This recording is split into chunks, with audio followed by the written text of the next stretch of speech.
mesdames, bienvenue aux méditations quotidiennes au féminin. Aujourd'hui, un petit géant. Celui qui est fidèle en peu de choses est aussi fidèle dans ce qui est important. Luc 16, verset 10. Il nous arrive de rêver de faire de grandes choses, n'est-ce pas? Nous pensons « Ah, si j'avais de l'argent, je pourrais soulager tant de personnes, les nourrir, faire tant de choses pour eux, pour ceux qui n'ont rien. Ah, si j'avais de bonnes connaissances scientifiques, je travaillerais inlassablement pour trouver un remède contre le cancer, ou même le sida. Ah, si je pouvais, si je pouvais. » La liste est interminable. Mais as-tu déjà pensé à ce que tu peux faire avec ce que tu as sous la main? Ce sont les petites choses qui donnent le plus de relief à la vie. Ton corps, sans aller plus loin, est formé de particules microscopiques sans lesquelles tu ne pourrais pas te livrer aux activités les plus simples. Dieu a créé des petites choses auxquelles il a donné une importance extraordinaire.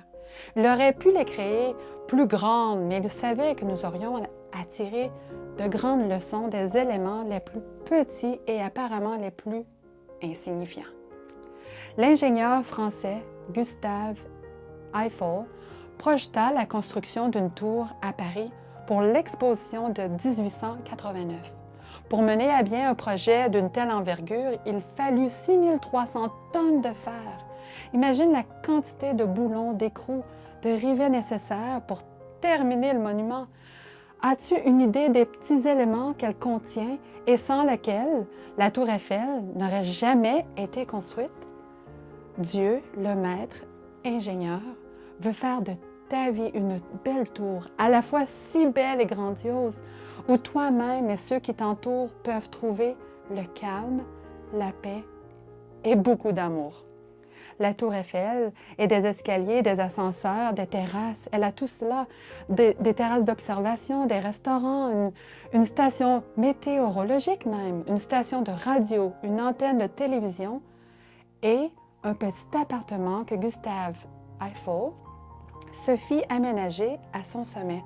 As-tu déjà pensé au nombre de petites choses que Dieu désire inclure dans ta vie? Ne te laisse pas uniquement motiver par les grandes choses que tu pourrais entreprendre. En pensant aux petites choses que la vie t'offre et te demande, décide d'être fidèle et de les accomplir avec diligence. Ton caractère s'élèvera alors plus haut que les nuages, que le Christ lui-même, car le Christ lui-même est ton ingénieur. La main divine t'aidera à atteindre les hauteurs. Bonne journée dans le Seigneur et à demain.